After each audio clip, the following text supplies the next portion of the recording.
Go ahead. Headaches, neck pain, and trapezius pain and stiffness are extremely common complaints in many patients these days. Long hours sitting in front of a computer or other electronic devices frequently promote forward head carriage and eyes down posture. Passive physical therapy treatments, massage therapy, acupuncture, chiropractic, and other treatment techniques are generally only partially or temporarily successful in relieving symptoms. Our Multicervical Unit is a technology-based assessment and resistance-based strength training machine.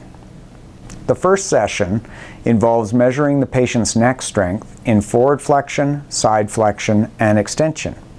These are then graphed and compared against patient norms based on height, weight, and gender.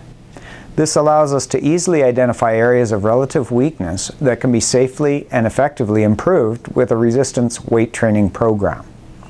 To ensure a safe, pain-free rehabilitation process, each session is closely monitored by one of our rehabilitation staff that is either a physiotherapist or a chiropractor. As with any strengthening program, we place an emphasis on safe, steady, gradual progression in required effort in a pain-free range of motion. Reassessments performed as the rehabilitation program progresses allows for objective clinical decision-making. We have found this strength training program to be a very effective adjunct treatment in many cases of headache, neck pain, trapezius pain, and whiplash treatment.